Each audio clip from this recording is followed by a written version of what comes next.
feels like it's been so long since I wrote to you, even though it was literally just yesterday.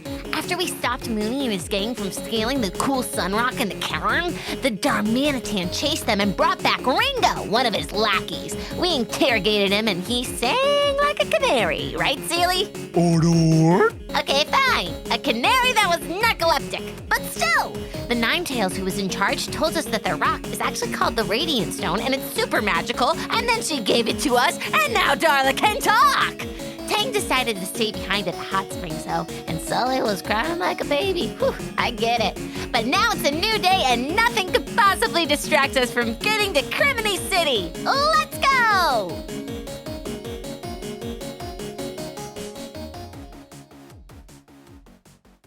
Everybody, Order. all the trainees, Order. all the Pokies, PFP is here. Pooh is back, alright! This one goes out to you, those loyal listeners. Alright, cue the fog machine. Here we go. Order. Oh my god, Pooh's back again. It's like you're saying hello to a long-lost friend. Gonna bring the fun, gonna bring some sass. Gonna beat Team Nasty and punch their... Ord. Am I original? Order. Am I playing Pocket Monster Fight? Order. Was that too meta? Order. Is it all just a game in my head, or is this whole world real? Everybody, Order. all the trainees, Order. all the Pokies, PFP is here. Pooh is back, alright! Snap, hit, and pop, lock, go Sully, hey, yeah. Well, are you ready to go? It sounds like you're ready to go. Well, I was just finishing up my toothbrush karaoke. Let me get my bottom teeth really quick. Well, okay, because we're heading out here in just a bit. Okay, I'm brushing. Sully, hit off the music. Order. So you leave the bathroom. Hey, everybody, we Wow. are back. I'm glad that was the first legitimate sentence that was said. Yeah, so you leave the bathroom. Feels like a good way back in. It does. Oh my gosh, my friends, hello. It is our first real official episode back. But you know what? They probably feel they're probably like, cool It's guys. like nothing for this you is all. like You just nothing. had a couple of weeks, with the bonus episodes and stuff. If you listened to those, hope you enjoyed them. If you didn't, welcome back. If you didn't listen to them. Yeah. But we are so happy to be here after our hiatus of not recording these, but thankfully it has not been that long for you all. Because we haven't recorded since February. February. It's been since That's February. my last note. That's insane. And it's June. And that was not our intention. It was not, but you know what? Things happen. But we're here now. We're rocking a new game. We're playing Pocket Monster Fight now. Made to by the one and only Jonah Jackson. Hey-o. Cue the crowd. Crowd. So let me just also say, I feel like a child learning how to walk again. And a really cool listener, Justin, sent in some cool, tiny, itty baby dice. Some tiny baby dice. The tiniest little dice you've ever seen. And they're meant for the Pokemon. Some little itty bitties. But because I'm officially awful at this game now, again, I've demoted myself. To itty bitty baby? Yeah, I've demoted myself to the tiniest dice. Because... yes, my Pokemon will use them, Justin. I assure you they'll be used for the correct cause. But right now, I'm just stepping into it, and it's baby step time for this player over here. So when in doubt, baby steps, baby dice. She grabbed as many D6s as she can from the pile of tiny dice. I love them. Tiny dice ASMR. But I feel ready. Do you feel ready, Jonah? I feel ready. I feel as ready as I'm gonna feel. So let's do it. Woo! I'm just excited to be back. we're gonna ease our way back in, folks. Yeah. Luckily, where we last left off with the interrogation of Ringo and then just sort of resetting and getting ready to go to Crimini City. Luckily, we weren't in the middle of, some sort of big fight or some other really inconvenient spot. We ended with a nice, easy breezy long rest after some sparring, and we're going into the city today. We're taking a ride into town today. Nice. Yeah, so this could have been a lot more difficult than it is. We could have been going into the Solar Cairn or doing something else. I'm so thankful that's not the case. Oh, man. Or been in the fighting tournament already, which would have been even worse. But we're not. We're on the road. So, as you all are getting ready to Hold on. leave Sully's dugout. Luca yes. does knock on the door. He does knock on the door. And I start to leave. Yes. And then Mudslide grabs me by the collar, sits me down, and forces me to brush my teeth properly. Yes. Mudslide the Kangaskhan does sit you down right there in front of the grunts. sink. She's like, She's got her arms crossed and watches. And you and Pebble are simultaneously next to each other brushing your teeth. Yes, yeah. We do the full 2 minutes and we, get one spit, only one. Wow. I don't know how you've been doing this so long, Pebble. And so 2 minutes later, then we do leave. Great, nice. Yeah, you do leave. So, the current setup, who have you got in your party for today's journey? Fanta, Mudslide and Pebble, Darla, Levy, and Jackie. Nice. And Seely tagging along as a non-combatant? Of course. Nice. Out of the ball and chilling? Yeah. Nice. As much as she can be, I guess, Yeah. since she can't really flop over Tangerine along with you. Great. And then Luca is rocking Max, Hercules, Lotsa, Clefairy, and Roxanne with Toofus just riding on the back of Dozer.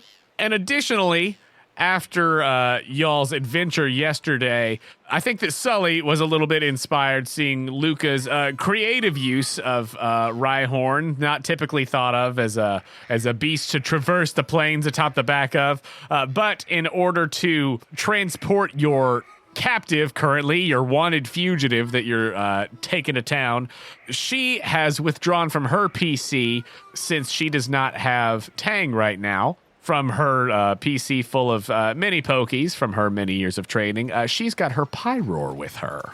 Pyroar! Yes.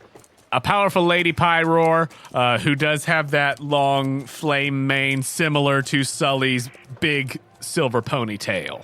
Whoa! That's all Pearl says when she sees that Pyroar. Whoa, good morning, Sully. Might I say you look fabulous today. You got a good glow going on. Oh, well, that's probably just the flame in mane. You know how it is? Yeah. Wow, I do now. All right, well, so I don't cradle Luca over here with his Rhyhorn. I decided I'll get my own kind of mount out for the day. I don't have a saddle, so I'm just going to bareback it. We'll just kind of flop Ringo over the back. It'll be fine. Is that good with you, Ringo? Sure. I put an apple slice in his mouth. He eats it and he says, apple a day. Keeps the pearl away. I wish. She doesn't actually flop him over. He's still tied up, and I think that she has confiscated his Pokeballs. Over the course of the long rest, I believe you all have been made aware of the fact from Sully telling you that the Kecleon is still in the ball, but the Zebstrika was not. Oh, that sucks. He was separated from the Zebstrika. Aw, I actually feel bad about mid-teleport. that. Yeah. Oof. So That's hard. If we see it, I want to try to get it back from him. get it back for him. Yeah. Yeah, in the ruckus, it got teleported with the rest of, they don't call themselves that because they don't have time for team names and all that nonsense, but I like to call them the Moon Riders. But it got teleported away with all of them as he was pulled off of it by one of the very unhappy Darmanitan. But Sully made sure to tend to the Kecleon even as it was KO'd and everything. So Kecleon is fine and okay, but its Pokeball is not at Ringo's disposal. Okay. And she's not flopping him over the Pyroar as much as she's just going to have him ride on back. Yeah. Okay, that lines up more. Yeah, with no, Sully. she's not got him like fully hogtied. I think that he sort of realized what the I situation that imagined. he's in right now. Yeah, no, he's not fully flopped over and gonna have to ride for like a full day and a half, like on his tummy on the back of this That's lion what I was thing. like, and you thought I was being mean by leaving him with the monkeys? I don't know. No. Y'all are treating him okay, all things considered. So, with all of that in mind, then, is there anything else that you want to do here at Sully's Dugout before you all leave this morning on your way to Crimini City? No, I don't think so. Great. As you all are getting ready to disembark, Luca and Sully were chatting about the sort of ride time while you were in the bathroom doing your musical teeth brushing number under the supervision of Mudslide. And Luca says, yeah, all right, so looks like we'll be on the road all of today and then most of tomorrow, depending on, how much training we get in, stuff like that. We should get into Crimini City by tomorrow evening, so. Okay. Yeah, which still leaves us with a full day before the actual tournament, so we'll be able to get signed up and all that kind of stuff. I don't know. I woke up feeling really nervous about that tournament. Yeah, how come? It's kind of like really big. Thoughts. Like, like sometimes when you look up at the sky and you see a star, and then you look at the other stars, and then you realize how small you are compared to that burning star. And then you keep thinking about the world, and it gets bigger and bigger and bigger and bigger and bigger and bigger and bigger and bigger, just like a tournament. So are you nervous about the other trainers? Yeah. And like myself. What, that you're like not as strong as some of the other people who might be there? I feel weak today. Look get- at my hands. What am I holding? Tiny little baby dice. She doesn't say that. where'd Too you get meta. those? Too meta. Those are teeny bitty Gulliver baby dice. dropped them from his mouth into my hand. Who did? Or not Gulliver. What's the Wingle? The Wingle. Oh, the that I Pelipper? Yeah. That I shove stuff in there.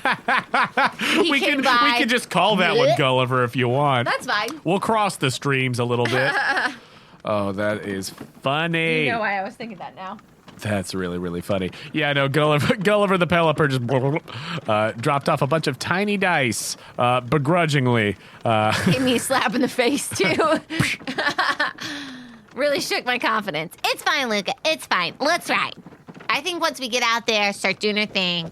Yeah, well, I mean, that's also the good thing. We're not in a rush, so, whatever training we want to do, we can, make sure we feel like we're in a good spot to sign up for this thing. Yeah, take that. She looks to the captive. And she goes, I'm free, man. I'm as free as I can be. Yes, and? Yeah, I mean, like, you never had that freedom before in your life. You don't even know what freedom is because you've been Mooney's pet. Well, I did. I was actually pretty free until I wasn't. And he holds up his tied hands. You know what you did. So you all head out. Hold on. You don't head out. We You hold head on. out, but I have the stone, right? The Radiant Stone? Yeah. Yes. Good. I just had a thought. Does he know we have that? That's a good question. Thank you. Have you... This is actually a very good point of clarification. All right, so you have it. Yeah. He was knocked out before it was bestowed upon you. Yeah? Yeah, no, he was. Okay. Because I edited that episode not that long ago, and then Okay. we listened to it, yeah. So, I mean, I remember that. I'm just trying to remember, those current events and stuff. he was knocked out before you all talked to Ninetales and proceeded to be unconscious throughout the duration of that conversation.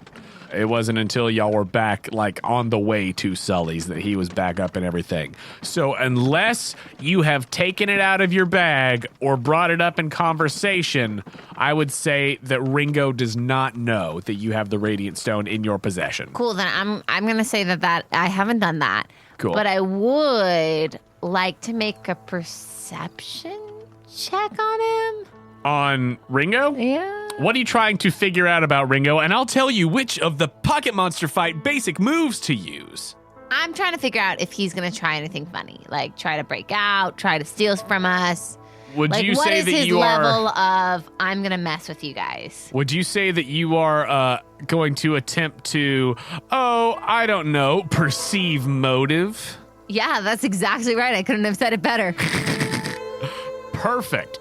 To perceive motive, roll 2d6 plus instinct. Come on, tiny baby dice. The tiniest dice. Ooh! Plus instinct? Yes. I got a 12. Nice. 5 and 6 plus 1. Excellent, excellent. Thank you, baby dice. Thank you, baby dice. So, perceive motive. Whether you're having a conversation or eyeing them across the room, you've got your sights set on them. Paying attention to their body language, speech, and mannerisms. You peek below the surface. When you perceive motive, you roll plus instinct. So these questions are typically answered in the form of like the character's observations rather than like directly asking. So I think this works perfectly with what you're trying to do. You're just getting a read on where he's at and what he's up to rather than asking him directly, hey, what are you doing? Yeah, I've hit a lot of dead ends with that. Yeah. So the questions that you could ask on a 10 plus, you ask 2. On a 7 and 9, ask 1. And then on a miss, you still ask 1. But it could be misleading, unhelpful, or a false assumption. But these are just examples of the questions that you could ask to sort of guide, what you're trying to figure out. If you have something that's not exactly this, but is along these lines, ask it and we'll see. But examples would be like, what is your next move? Are you telling the truth? How do you really feel? What is most important to you right now? What are you hiding? Are some basic perceived motive questions. Alrighty. I would say, what are you hiding? Okay. And the other one? Do you have intentions to try and escape and or stab us in the back? Okay. I mean, stab us in the back isn't necessarily... it wouldn't be any backstabbing. It would just be front stabbing. But, you know what I mean? Like, there's no, like... Oh, yeah, there's no but false, sneak up on us, dupe us when we fall asleep tonight. Right, something right, like right. that. Shenanigans. Uh-huh. So what is he hiding? What he's hiding, I think, is just... He's attempting to hide any intentions that he may have of trying to escape or whatever. Like, as of this point, right... He seems to have sort of resigned himself to this is what's happening. He is outnumbered, and he currently does not have any of his Pokémon. So you gather that he's just trying to cover up the fact that if he does have any sort of plan, he's sort of playing like, well, you got me, and he begrudgingly, but that is what it is. But I would say, does he have any plans to front stab? I think just keeping an eye on him throughout the little bit of the morning as you all start to ride, just kind of glancing back every now and then as you are riding atop Tangerine and he's on the back of Sully. It seems as though he does not have, from what you can tell, an immediate plan or means of doing so, but you gather that if he got a chance, he'd probably take it at this point. There we go. That lines up. Yeah. But it seems as though, as far as you can tell, it doesn't seem like he is, like, plotting anything, but he's keeping an eye out if he gets any kind of opening to get away from you all. Okay. Yeah. We're on the road. You're on the road. And as you all are riding along toward the west, making your way toward Crimini City, are you doing anything in particular? Are you checking out the area, looking for anything, seeing if there's any Pokies? I like to see if there's any berries. Any berries? Great. If you want to look around and see if there's any berries or anything that you can use, that would be a survey environment roll. I'm going to use my extra tiny. Extra tiny dice. Hot diggity dog, extra tiny. Do I add anything? It is 2d6 plus instinct for survey environment. Wow, another 12, a 6 and a 5. Wow. Extra tiny. This was the right choice. Okay, so you're at a new place and getting your bearings, or maybe you're somewhere you've been before, but something's different. Either way, the smart thing to do is check your surroundings, and when you survey environment, you roll plus instinct. On a 10 plus, you ask 2 questions from the list. On a 7 and 9, you ask 1 from the list. And on a miss, you find out something about this place that you didn't want to know. And you can do this in 2 ways. You got to specify before you do it, so we'll just go with the standard one. But you can ask from this list, or since you are past level 4, once a player reaches level 4, they can also use survey environment to try to identify what types of Pokemon are in an area. And whatever you get kind of determines how many you can figure out. But with your 10 plus, you can ask 2 from the list below. What happened here? Is this area safe? What's hidden here? Am I heading in the right direction, or is there a resource here I can use? And if you're specifically trying to look for berries and stuff like that, or apricorns or whatever, you could just ask, is there a resource here I can use twice? Yeah, that's what I'm going to ask. Great.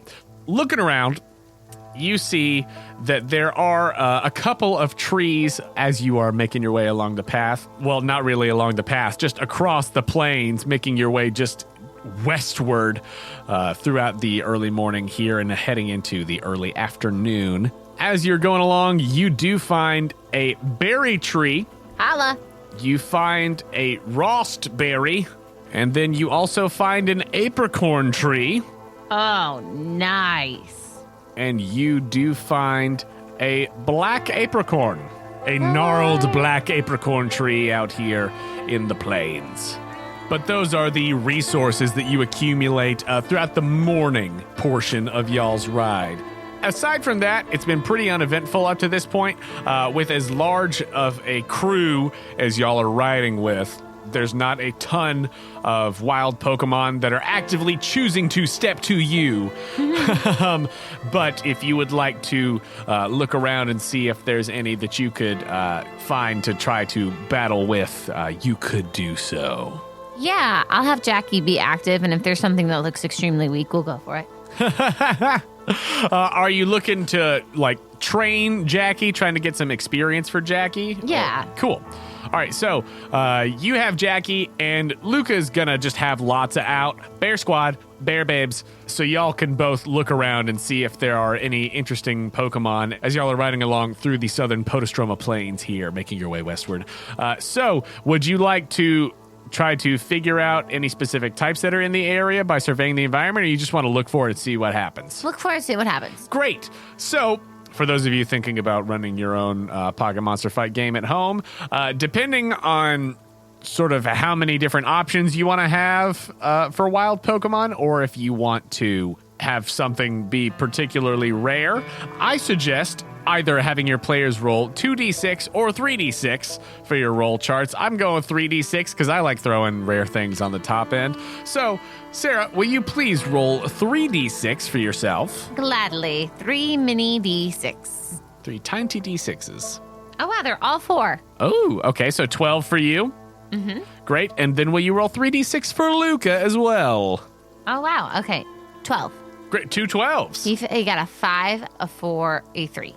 Great. 12 for both of you.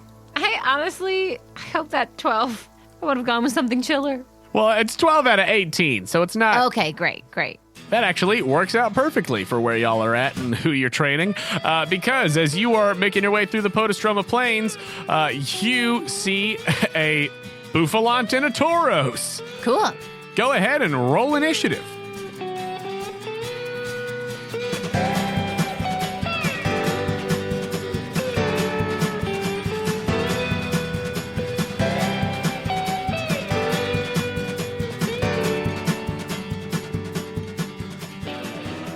Hello, friends. Jonah here to say thank you for listening to this episode of Postcards from Pearl. We are thrilled to finally be bringing you our first official episode using Pocket Monster Fight. We hope you've enjoyed the bonus episodes over the past few weeks.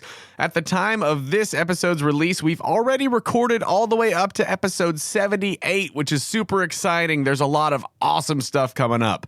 With that said, these first few episodes, we had to get our bearings a bit, and we also realized some mechanical things needed tweaking along the way. So we came back into recording with PMF Beta 1.5. We've since transitioned to 2.0, and I'm currently working on another update that will probably be up in the next week or so. So know that if you notice any gameplay stuff that seems weird or clunky or anything like that, we know it is and have either already fixed it or are working on fixing it. And if you want to play the most up-to-date version of PMF, you can hop in the Discord, download it, and give it a try.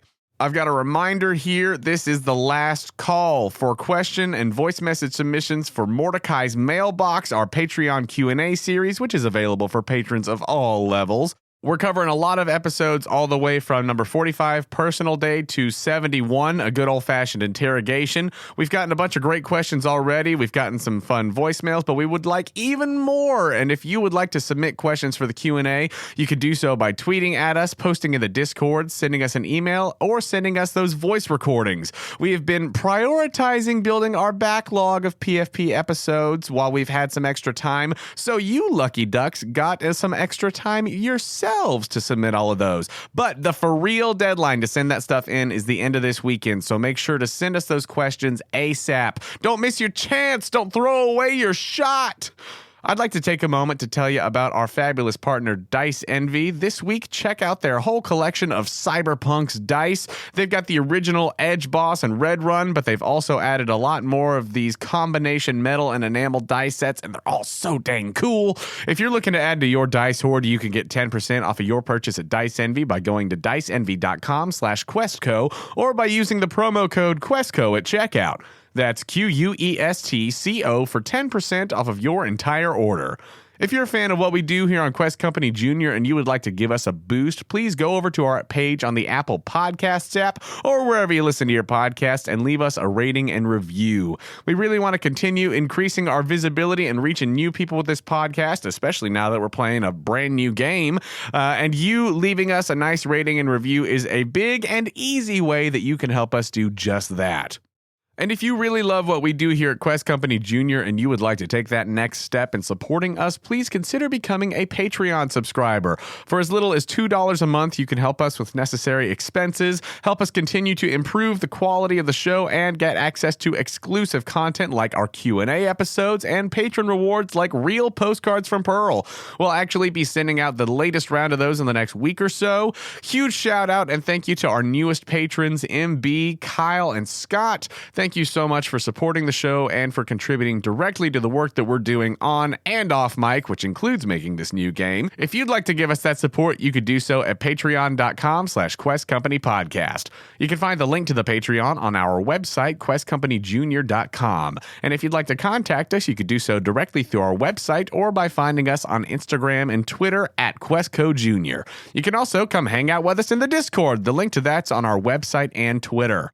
We know that word of mouth is the best way to get people listening to a new podcast, and that is especially true for independent shows like ours. So we would love to see you posting about the podcast and telling your friends about us. If we see you tweeting about us or posting fan art using hashtag QuestCoJr or hashtag Postcards from Pearl, you might get a character named after you on the show. And if you have fan art of the podcast that you want to share, just make sure when you post it to tag us so that we can see it.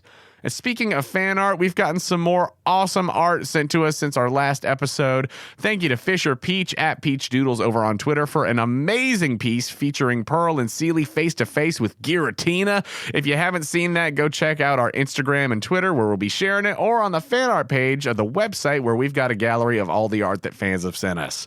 Quest Company Jr. is a proud member of Podicon Go, a group of independent podcasts supporting high-quality content that's fun for the whole family. Podicon Go is your reliable corner of the internet for the kind of podcasts that everyone can enjoy, with shows ranging from animal facts to stories to audio dramas to RPG actual plays and more. Check them out at podicongo.com. This week, we want to highlight the Newsy Jacuzzi podcast. You'll hear their promo at the end of these announcements. I'd like to take a moment to thank the amazing artists whose music is featured in this episode. Thank you to FoolBoyMedia for the song Video Game Land. Thanks to Braxton, Burks, and Materia Collective for the songs Battle vs. Wild Pokémon, Johto, and Hoenn versions, and The Road to Fallarbor Town. Thank you to Mikel and GameChops for the song Azalea Town. Thank you to Glitch City for the songs Hoenn Route 113 Remix and Black and White Route 10 Remix version 2. Thank you to Insane in the Rain Music for Dusty Dance Route 111. Thank you to Silent Partner for the song Stomping Grounds. And thank you to Joseph Cash for the technical difficulties Samba. And thank you to TabletopAudio.com for providing the ambient sounds. That's all for me, so let's get back to the action. Thank you for joining us here at Quest Company Jr. Over here! Hey, listen up! Newsy Jacuzzi! Hello, I'm Leadership Shankar Prickett, and this is my mama. I sometimes go by the name of Lindy Prickett.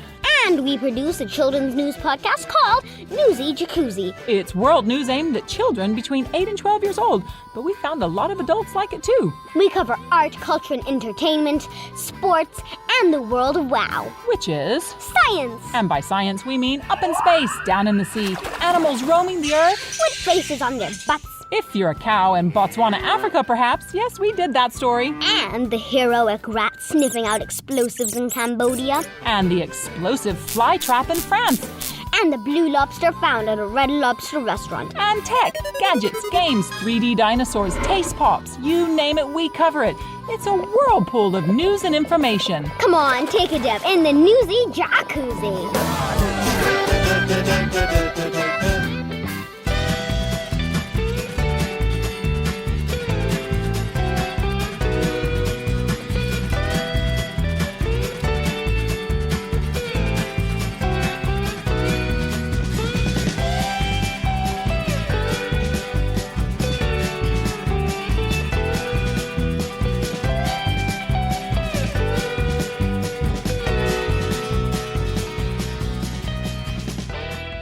All right, so Pearl, what you got for initiative? 1. What? 1. How? I have a -1. So you rolled 2 1s, minus 1? Oh, wait. I get to roll 2 dice? Yeah, I thought yeah. I just rolled 1 dice. No. Initiative is Okay. 2d6 plus your agility. We'll keep the 2. Keep that Okay. honest. Another 2. Okay, So 3. yeah. Okay. Luca, he's got a 6.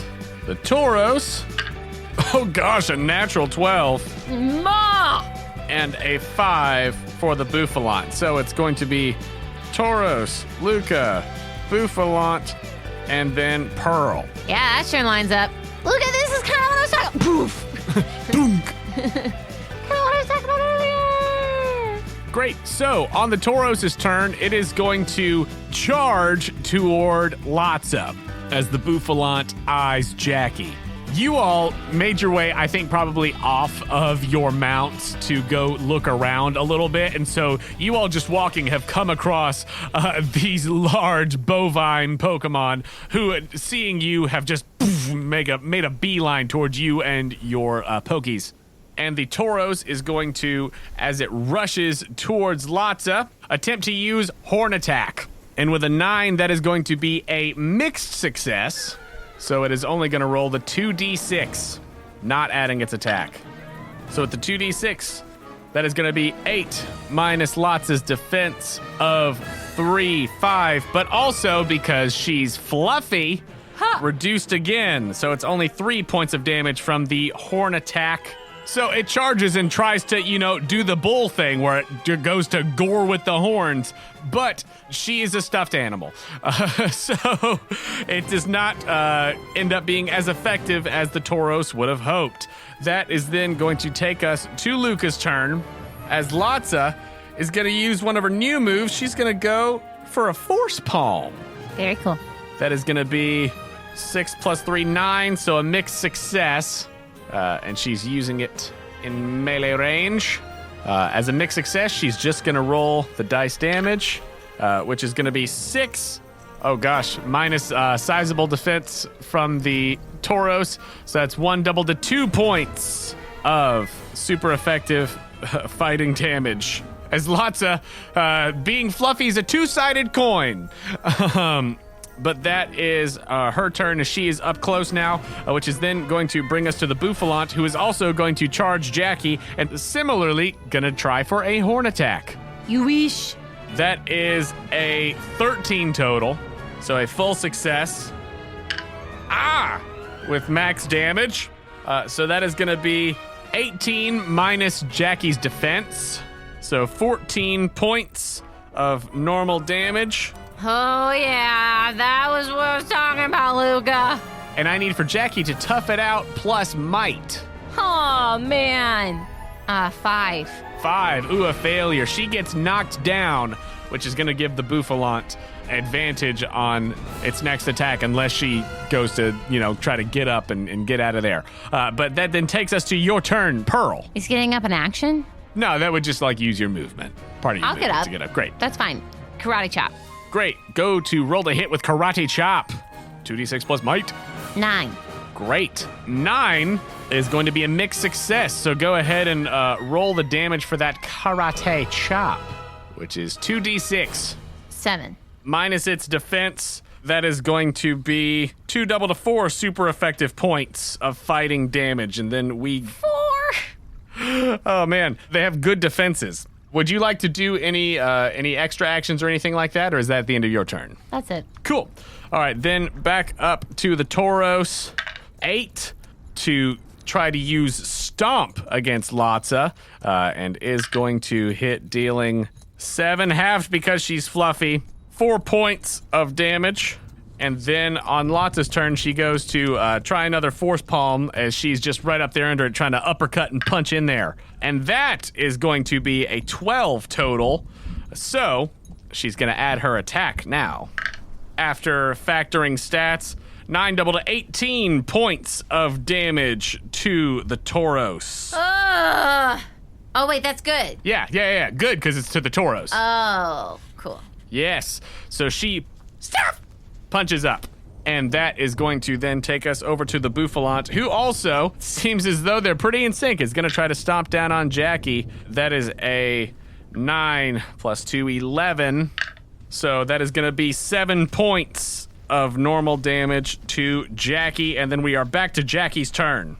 Let's try arm thrust. Great. Roll to hit with arm thrust. 5. Ooh, 5 total. Oh, that's going to be a miss, unfortunately. She goes to get around it, but the hooves are keeping her from getting a good shot at the meaty torso of this Bouffalant. Anything else on your turn? I'm good. Okay. Hang in there, Jackie. I know I'm off my mojo. Bam-cham. I think it's because I'm brushing my teeth, too. Then back up at the top, the Tauros just continues stomping down. With an 11 total, is going to deal another 4 points to Latza, as being fluffy is really, really saving her bacon right now. And she tries to skitter underneath the Tauros and try to get an advantage, try to sneak up from behind. You know what's a word I'm not totally fond of? Skitter. Anybody else? That was hard to hear. You just imagine just the little stuffed animal just just on those little soft little paws. I mean, I don't mind that Pokemon specifically. It's just the word. That is an 11 total for Latza, as she is going to, coming up from behind, deal another 10 super effective points of damage to the Tauros. Ba-ba! As she comes in with a Force Palm. And then it is back to the Bouffalant, who is going to try to shape the field, but fails with a 6. So I think that Bouffalant was trying to shape the field plus might.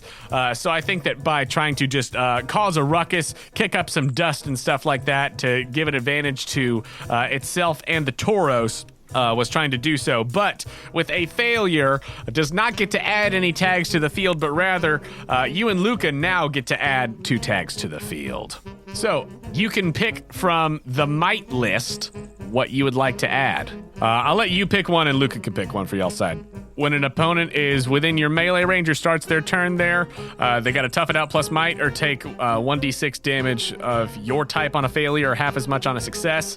When they use moves of their type that are melee or mid-range, your Pokemon and ones of the same type can roll the dice twice, take the higher result. If somebody tries to move away from you, it's more difficult. If the other Pokemon are rolling damage, they got to roll twice and take the lower result. If an opponent tries to get into your melee range, it's more difficult. Or you choose an ally and that ally gets a +1 bonus to might-based attack rolls. Oh, we both have to do... You and Luca can each get 1 because on a fail, the opponent's side gets to add 2 tags. Yeah, I would like that.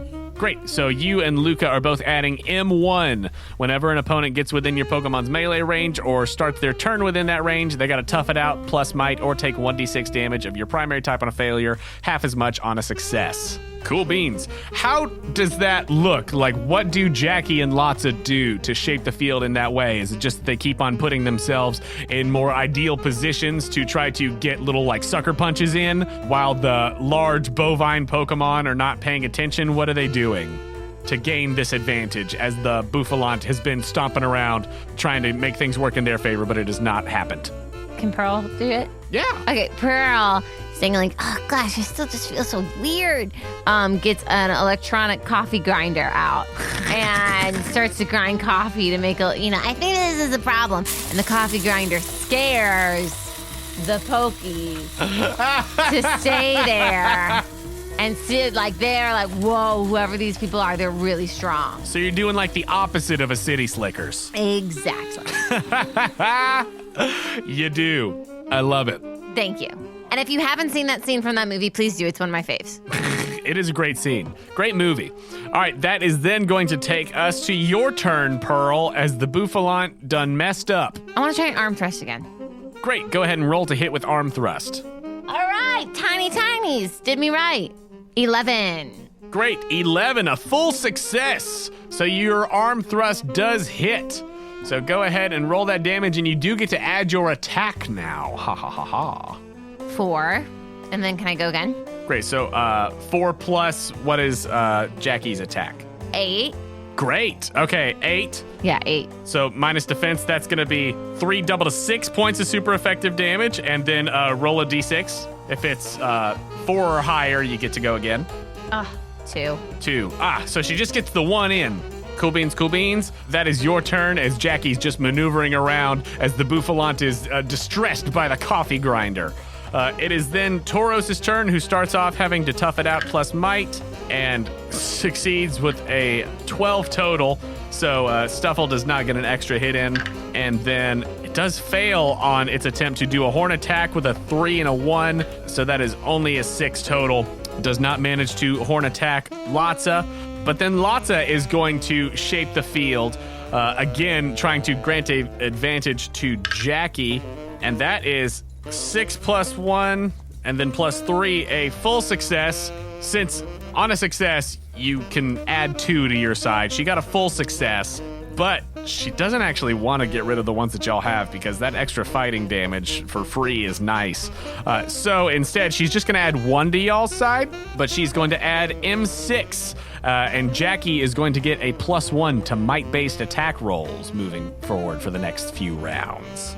As she's just sort of like swinging around the place, she's actually just hopping up onto the Tauros and trying to, hit it and stuff, but also is like, stop! And just making its awful, just a screech that does not seem to match its tiny bare body. It's blending in with the coffee grinder. I was like, Yes. what? And the Bouffalant is just very, very distressed by the whole thing, giving Jackie an opening. But that is Lotz's turn, and then the Bouffalant fails its tough it out plus might roll. So go ahead and roll 1d6 fighting damage for freebies. 4. Great. 4 double to 8 points of fighting damage. Excellent. That is then going to allow us to actually do Bouffalant's turn. Pearl's working now on a French press. Nice. Still just, the grinder's still going, but at this point you have moved on. Yeah. And you're like, you got this, Jackie. Yeah, keep it up. That is going to be a full success for the Bouffalant Stomp, though, as that is 6 points of damage to Jackie. And then it is Jackie's turn. Can I do an action to see, like a bonus action to see how much Spitfire this Bouffalant's got right now? Like how many HP it has or something like that? Yes. Great, so you would like to discern traits as an extra action. I suppose so. Great, so go ahead and to discern traits, roll 2d6 plus logic. 6. Ooh, unfortunately, that is a failure. On a 10 plus, you can ask 2 questions and get a plus 1 on your Pokemon's next move. On a 7 and 9, you can ask 1. But on a miss, the Pokemon immediately does something unpredictable. And I think that the unpredictable thing that the Bouffalant does is try to scoop up Jackie in its horns and just toss her up into the sky to just get her off her guard and in a vulnerable position. And it's a mixed success, so I'm going to say that Jackie flies up into the air as the Bouffalant scoops her up and boom, tosses her up. But Pearl turns around in this moment and she goes, where did my Pokemon even go? Jam! and Jackie is coming down, but I'm going to say that for just this next round, that extra plus 1 from Latza will not be part of it. But because it was a mixed success, Bouffalant is not going to get any bonus to try to hit Jackie. All right, I see Jackie flying and I go, oh, Jackie, karate chop! As she comes down. Great. As she comes down, she goes for the karate chop. Roll 2d6 plus might. 6. Ooh, total? Unfortunately, that is a miss, and I think that she just lands in the afro. Oh, guys! But then, on the Tauros' turn, gets a mixed success to avoid as Stuffle does 6 points of fighting damage from the Shape the Field. And then Tauros is going to try to horn attack Stuffle and just toss her away. A full success for the horn attack, dealing another 4. Keeps on 7 or 8, rounded down because of the fluffiness. Tosses Latza off a little ways, like 5 feet off, and she just very unnervingly, with those blank eyes, just starts skittering back. Ugh, the skitter count goes up. Real, like, Toy Story horror. Oh, But why she's are so you putting cute. this in the world? But she's so cute. Is she? She's cute, but she's also very unnerving. But then on Lotz's turn, she goes for another Force Palm, which is going to be a mixed success with an 8 total. Oh gosh. She deals 4 points of damage to the Tauros.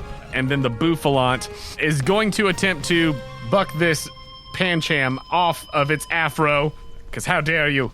So it's going to go to use a Fury attack with a mixed success. Oh gosh.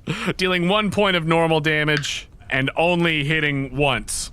And then we are back to you. Oh, after Buffalant gets a mixed success on the Tough It Out roll, so free fighting damage, roll 1d6. 1.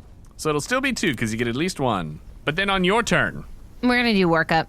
Great, so as an extra action, you're going to use workup. And it just looks like Jackie's sturding herself, getting out of the afro, bending her knees, getting rooted to the ground. I'm doing Tai Chi in the back. Nice. And I'm sipping coffee at the same time. Great, so that's your extra action. So then what would you like to do as an actual action? I guess lend a hand. Great, so she's going to try to set up Latza a little bit. Sure. Great, so go ahead and roll. I assume that since you're trying to help her with attacking, we'll do 2d6 plus might. 12. 12. Cool. With a 12 on lend a hand, you give her a +2 to her next roll. Nice. So you set yourself up to get more focused in, and you also help a friend. What's she do? She like hock a loogie at the Tauros? How's she lend a hand? In only Pokemon language, only understood by Pokemons, Jackie just looks to Latza and says, "No mistakes." She says no mistake, and Latza's like, no mistake. Yeah. Nice. That is your turn then, which is going to take us back up to the Tauros, who gets a mixed success on that Tough It Out roll and takes 2 points of fighting damage as Latza is like climbing on top of it, attempting with this no mistake, trying to get up to get that good hit. And then it is going to attempt to use a horn attack to try to get her off. Full success is going to be another 4 points. 4 points of damage. And then she is going to, on her turn, as she continues screeching, much to the dismay of the Buffalant, she is going to do another Force Palm.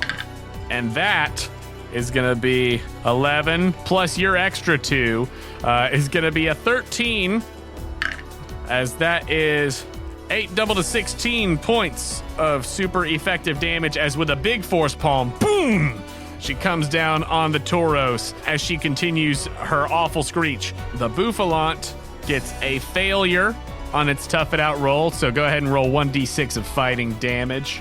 1. 2 super effective points, as Jackie just gets like a quick little jab in before she does something after the Buffalant's turn. The Buffalant goes to use another horn attack with a full success of 10, dealing 7 points of normal damage to Jackie. So as she's been knocked out of the afro, comes down, and then that is also the end of that Shape the Field benefit for you all, as the coffee grinder has stopped, and now it is your turn, Pearl. I have a lawn chair. I'm sipping the coffee. I say, okay, good job. Bend your knees. Let's try another karate chop. 11. 11, a full success. Yes. So go ahead and roll plus your attack stat. 8. 8 total. So that's going to be 6 super effective points to the Buffalant. Great. Meanwhile, we come back up to the Tauros, who goes to Stomp Stuffle once again with a 9. Deals 6 points of damage. We broke the 4 streak, but as it stomps down, Stuffle is going to attempt to Shape the Field plus Might as once again with a 9 plus 3, 12, and she is going to add. She can't add the same one twice, but she is going to do she's going to add M1 for the Tauros, which is whenever the Tauros is in melee range, it's got to Tough It Out or take the damage like we had already, but Stuffle is also going to add the Shape the Field move, Might number 2, which is when they use moves of their type that are melee or mid-range, your Pokemon and Pokemon of the same type can roll the dice twice and take the higher result. So whenever Stuffle or Jackie use fighting type moves, they get to roll the damage twice and take the higher one. That's pretty cool. And that is her turn. I like it. As she continues screaming. That is then going to take us to the Buffalant, who tries another Fury attack, and just barely with a 7 is going to hit, dealing 1 point, but then hits again for another 1 point, and then does not hit again, as it does not get a couple of great hits in, just sort of 2 small scratches, 2 nicks against Jackie, as Jackie takes 2 points of normal damage. And then it is Jackie's turn. Okay, I'll try arm thrust. All right, arm thrust. Go ahead and roll to hit. Roll to use a move. On 8. 8 total? Mm-hmm. Great. So that is going to be a mixed success hit. So go ahead and roll 1d6. 5. Great. And then go ahead and see if you hit again. Oh, it's 3. Okay, great. So you deal 2 points of damage to the Bouffalante, as these things have got some stocky defenses. They're also big honkin' chonkers. That is your turn. That is going to take us back up to the top with the Tauros, who once again continues its attempted stomp with its mixed success. Deals 5 points of damage to Latza, as it also fails its tough it out roll, taking 4 points of super effective fighting damage, as Latza is just playing on this thing like a jungle gym. And then on her turn, oh gosh, I haven't been keeping up with her PP like I'm supposed to, so I'm just going to call this the last one. Since it is a tier 2 move, theoretically, by default, I've sort of given them certain amounts of PP just across the board. Well, no, it's 10 a day for those, so she's probably got a couple more. But she goes to attempt to use Force Palm once again. Force palm. Ha! With an 11 deals. Oh, haha. She got to roll the damage twice and take the higher one because of the shape the field effect, which I think was just screaming louder.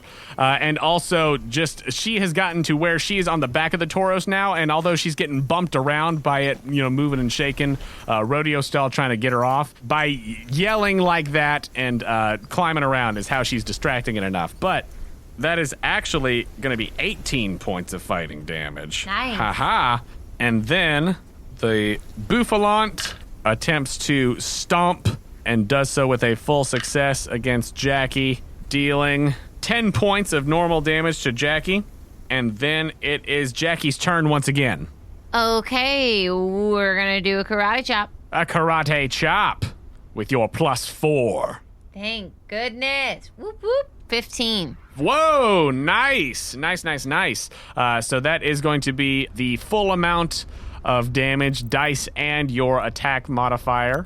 So go ahead and roll that 2d6. You can roll them twice and take the higher result because of Latza's kicking and screaming. Ooh, second one, a double 6 is 12. Whoa, nice. And I add what? You add her attack. That's 17 then. Great. 17, Woo! A big hit. Okay, all right, I think I still got it. Minus its defense, 12, but double to 24 points of damage. Way to go, Jackie! Chim. You're definitely getting an espresso after this. In fact, who am I kidding? Have one right now. She walks over, gives her a tiny cup.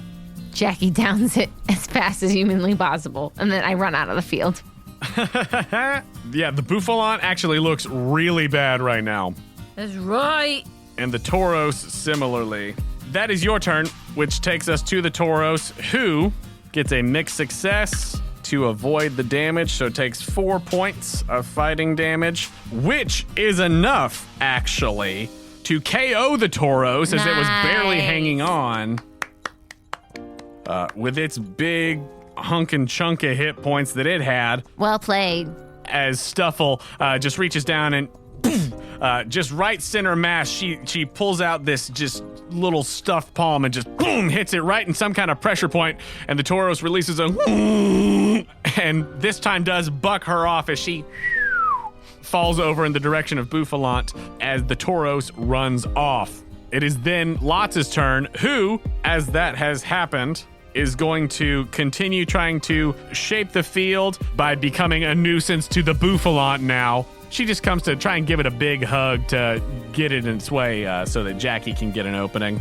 And with a mixed success of an 8, is going to refresh M6, giving Jackie that boost, and because Luca has the general feature, Shape the Field, he can choose the tags that the opponent gets when you get a mixed success or a fail on Shape the Field. So he's just going to have Bouffalant get the one where Bouffalant can roll the damage twice and take the higher one. But that is going to be Lotta's turn as we come back to Bouffalant, who is very distressed and at this point just stomping around. Does get a full success to hit Jackie with 8 points of damage, and then it is Jackie's turn. All right, I'm hoping for another good karate chop here. Nice, a big karate chop. Karate. 14. 14 to hit. Excellent. A full success, so roll your damage. That's 11. All right, 11. So that's going to be 6, double to 12 points. How does Jackie KO this Bouffalant? Downs the espresso, feels great, turns around, gives Pearl a wink, and then just does a beautiful karate chop into the sky. She does. She gets that upward karate chop. Hard to do. Normally you're coming down with them, but she with this upward karate chop actually like knocks the Bouffalant upward. Its front hooves are in the air. Freeze frame that. Boom. Yeah. As she comes up with lots of just screaming in the background. Stop! And the Bouffalant, as it gets knocked back, sort of like flails back a bit and finally lands on the front hooves again and goes to gallop away as well. Nice! Sully comes, gives Jackie a towel, some water, same with Latza. And I say, whoa, well, that was a good morning battle. Anybody else? Woo! Yeah, no, that was, wow. Cows, man. Cows. They be mooing and they be shooing. Right now, I should have another cup of coffee. Exactly correct. correct. I should have another cup of coffee. And guess what? What? With that, we get to do our first EXP distribution. Wow. Here it comes. It's EXP. I'm going to do it on air the first few times so that y'all know how it works. So, here it comes. Those are actually pretty dang tough. They don't have the widest move set, but man, they are some thick beasts with they're high honkin'. Defenses. Yeah. They're honkin' chonkers for sure. So, the way that our EXP works here is that there's a list of things that we'll go through to determine how much we're getting. Bouffalant and Tauros are 1E Pokemon, which means that they're on par with tier 3s, like 3As and 3Bs. They're hefty. So that is initially worth 3 experience. They were also leveled up a good little bit, so that's an extra +1. So that's 4 for each one. And then both of your Pokemon are tier 1s, so you get an extra +1 for each tier your Pokemon is below the opposing one, so they were each 2 below, so boom, boom. So that is a total of 6 experience for Latza and 6 experience for Jackie. Gorgeous. Which for them is great, because that's over half a level. That's awesome. Excellent, excellent. They're working their way on up. Working my way on up. So with that, Luca says, wow, yeah, no, cows are a lot. You doing all right over there, Jackie? Latza, you okay? Jackie's doing great. She feels good after the espresso. She's doing some laps around Sully. Sully's just clapping. Feeling very pleased about the whole thing. She's like, I beat up that cow. That big bull. She doesn't realize how much damage she took. Oh, gosh. Yeah, what was she at after that? She was in her 20s. Oh, yeah, she got 26. knocked down a little bit. Yeah. The only thing that was keeping Latza alive was the fact that she's fluffy. I love that. I absolutely love that. If it was not for that, she would have been taken out a long time ago. Oh, man. Well, with that, you all continue riding along, making your way further toward the west in the direction of Crimini City, and the rest of the afternoon goes by and you begin to transition into an area that is a bit more barren than the Potostroma Plains. As you continue making your way westward, the heat definitely picks back up. It's not quite as cloudy as it was yesterday. And additionally, the terrain is getting more like scrubland, badlands, more so than like the plains themselves. Things are browner. You're seeing more of those familiar cacti of the plains, but also just more cacti in general and less, various shrubberies and things like that and other trees and things as you are continuing making your way out to this rather dry part of the region. And as you are going through there, Sully says, we're getting within a day or so now, since we've sort of transitioned from being on the southern part of the Podestroma Plains to now being in more of the northern part of the Deathcap Desert. Yeah, that lines up. So, at least this lets us know we're getting close. So, Is it named Death Cap because of a mushroom? Yes, actually. Are you serious? Well, like most things in the region, yeah. What? Did you not realize that most things in this region are named after mushrooms? Hold on a second. What? Yeah, no, like most every sort of major location, a city or something here in the Kanoko region, Is Kanoko a mushroom too? Well, it's a word for mushroom, yeah. Why did they never teach this at boarding school? Luca, what even is my last name? I feel so weird today, but good. Wait, what's your last In like a good name? and weird way. I feel like I'm learning, I'm growing, I'm adapting.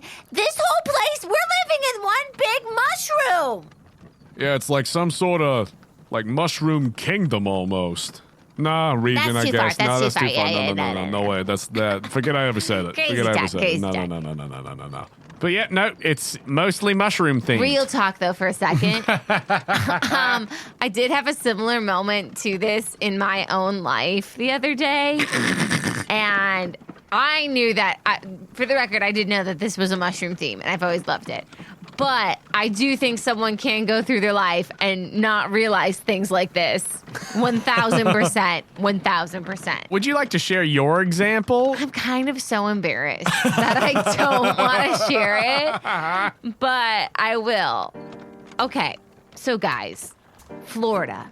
I always thought Florida had I'm so embarrassed to say this. I always thought Florida had coastal terms to it, right? It totally does. Like the Gulf of Mexico, bays, coves, marinas. There's a whole language there, okay?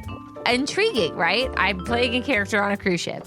I thought the term panhandle was a legitimate coastal term that meant something. Like that there's, I don't know, it's just a geography thing, right? That's all it ever registered to be. Like, oh yeah, the Florida Panhandle. That's a coastal geography term. I never realized it's panhandle. Like the handle of a ording pan. No one ever told me that that's what it meant. And I am struggling. I'm struggling that it took me this long in my adult life to realize that that's what that was referring to and that it wasn't a geographic term. Oh my I looked it up in Wikipedia and they're like, yeah, there's multiple panhandles of different islands and stuff. That kind of comforted me. A little bit. It's like I'm scared. You're like all I'm halfway. saying is I'm scared that I went through that long of my life. So I feel like Pearl is having that moment right now. yes, where she's like, wait, what? What? If you've ever had a moment like that, don't be afraid to share it. I'd really love the support. Oh my gosh. Well, speaking of mushrooms and panhandles and all that jazz, as you all are continuing to make your way westward and you're just kind of looking around, getting the lay of the land even further, go ahead and first of all, do you want to try to look around for anything specific as you are, going, keeping an eye out? You're getting into the later part of the day now as you're making your way into this northern part of the Deathcap Desert. It's getting to be later afternoon, and probably, before too long, you guys will settle in for the evening. Yeah, I'd love to find a safe place. Great. Go ahead and survey environment then. 10. A 10, a full success on your survey environment. Nice. You get to ask 2 questions from the list. What happened here? Is this area safe? What's hidden here? Am I heading in the right direction? And is there a resource here I can use? I would say, can I tweak it? Where is the safest area? Yeah, I would say so. Yeah. And then, is there a resource I can use to make something more safe? Nice. Okay, I have an answer for this question, but first, roll 3d6 for me. 13. 13? And then will you also roll 3d6 for Luca? Sorry, Luca. 9. With a 13 and a 9, as you look for a safe place to settle in for the evening, you are just keeping an eye out, and overall, it's gotten to where it's pretty barren out here. But up ahead, distorted by waves of heat off in the distance, you can't tell if it's trees or rocks or something or other, but there seems to be some sort of structure up ahead. We go there. But up at the structure, you see, 1, some sort of creature flying above, and 2, some movement below. So the answer to your question is that up ahead looks like a reasonable place for shelter, and the thing that you would do to secure it would be to clear it out. So, as you all make your way toward this potential oasis or mirage or something unpleasant, She pours one more espresso. you pour Downs one more. it. That late afternoon espresso. And says, woo! All right, just found out this whole place is a mushroom. Let's go! And that's where we'll pick up next time. Ah.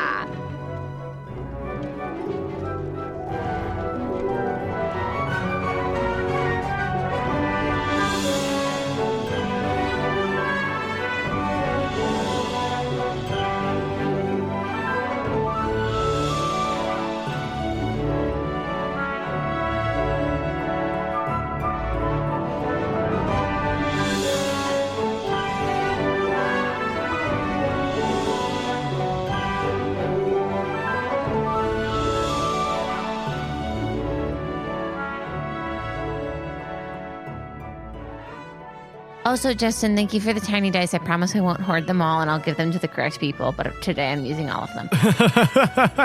She was like, today, all of the tiny dice for me. But I will not. I will give them to the correct people, I promise. She will give the sporty, burgundy, fashionable ones and the normal, natural gray ones to their respectful owners. I promise. Bye.